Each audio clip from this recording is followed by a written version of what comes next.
খুনিদের ফাঁসি চাই ফাঁসি চাই গণহত্যার খুনিদের ফাঁসি চাই ফাঁসি চাই ফাঁসি চাই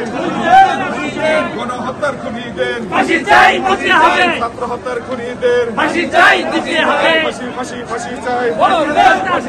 গণহত্যার খুনিদের ফাঁসি চাই ফাঁসি ফাঁসি ফাঁসি চাই